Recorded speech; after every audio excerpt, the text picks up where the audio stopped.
Salam, selamat malam Bapak Ibu, Saudara-saudari yang dikasihi Tuhan. Senang bisa berjumpa kembali bersama saya di sini Z Ferry dalam renungan malam Pendeta Dr. Erastus Sabdono.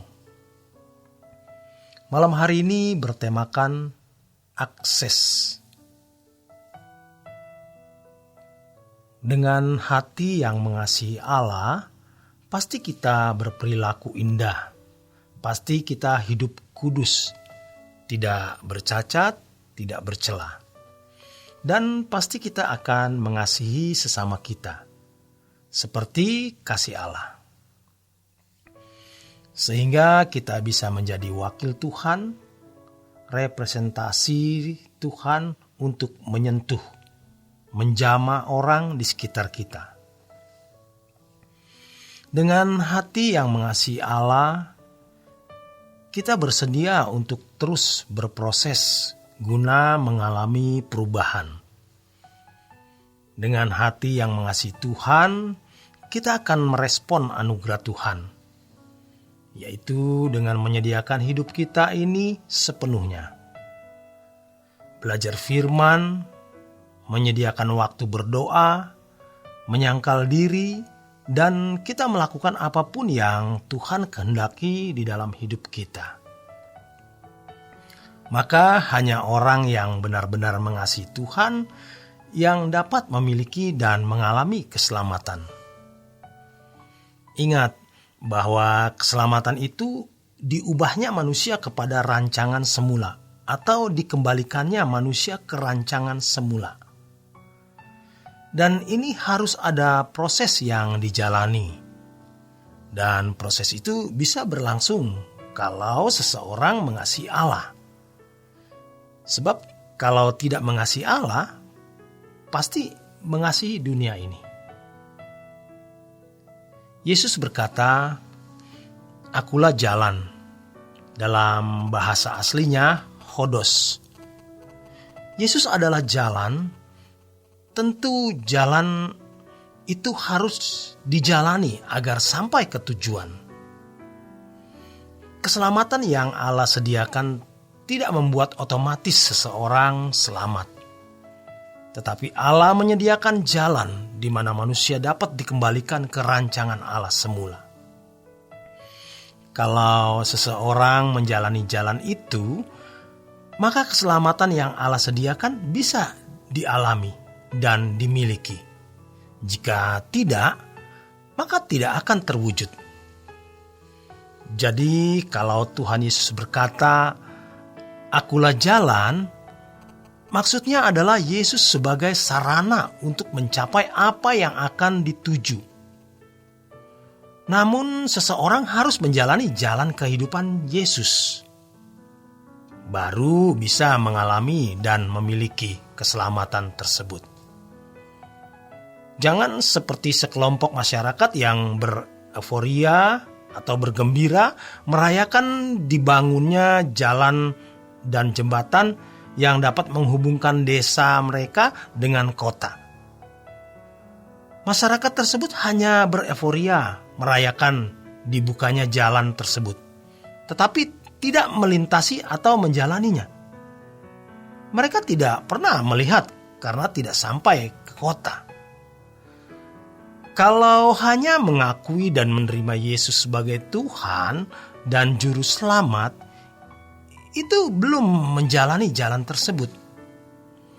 Inilah yang mengakibatkan banyak orang Kristen tidak mengalami dan tidak memiliki keselamatan. Ingat, ketika Tuhan Yesus berkata, "Akulah jalan dan kebenaran dan hidup," tidak ada seorang pun sampai kepada Bapa kecuali melalui aku. Yohanes 14 ayat 6. Ini yang dituju Bapa, bukan hanya diperkenan masuk surga, melainkan sampai kepada Bapa. Artinya hidup dalam persekutuan dengan Bapa sebagai anak-anak Bapa. Yang standarnya seperti yang dikatakan Tuhan Yesus. Dan bukan untuk mereka ini saja aku berdoa, ya Bapa, tetapi juga untuk orang-orang yang percaya kepadaku oleh pemberitaan mereka, supaya mereka menjadi satu sama seperti Engkau, ya Bapa, di dalam aku dan aku di dalam Engkau, agar mereka juga di dalam kita, supaya dunia percaya bahwa Engkaulah yang telah mengutus aku. Secara komunitas, tetapi juga pasti secara individu, ada persekutuan dengan Bapa. Keselamatan adalah jalan di mana anak terhilang dapat menemukan kembali persekutuan dengan Bapa. Keselamatan dalam Yesus Kristus memberi akses untuk menemukan kembali persekutuan dengan Bapa. Seperti anak terhilang di Lukas 15 ayat 11 sampai dengan 24, sang bapa sangat mengharapkan anaknya pulang agar dapat kembali bersekutu dengan dirinya.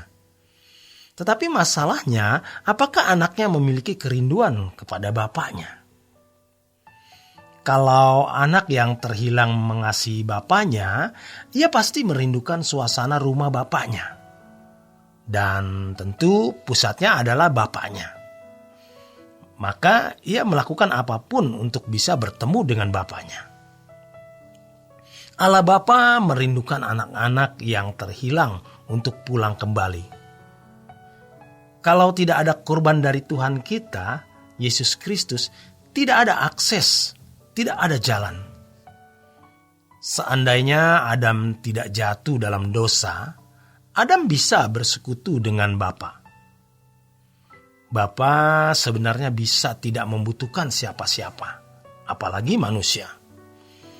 Tetapi kalau Allah berkenan menciptakan makhluk yang disebut manusia, yang bisa serupa dengan Dia, berarti Allah menyediakan dirinya untuk bersekutu dan bercengkerama dengan anak-anaknya.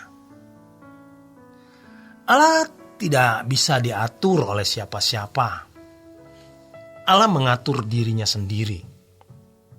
Kalau sampai Allah berkenan untuk mau dan bisa dibahagiakan oleh makhluk yang bernama manusia, betapa hebat makhluk ini. Tetapi kalau makhluk ini menyia-nyiakan kesempatan untuk menjadi anak-anak yang membahagiakan Allah, betapa celakanya. Allah Bapa merindukan adanya manusia-manusia yang telah dipilih sebelum dunia dijadikan, artinya yang diberi kesempatan untuk menjadi anak-anaknya. Sama seperti anak terhilang. Ketika ia bertemu dengan bapaknya, ia harus memberi diri diubah dari keadaannya yang compang-camping dan kotor itu. Demikian kebenaran firman Tuhan malam hari ini. Selamat berjuang, selamat beristirahat. Tuhan memberkati.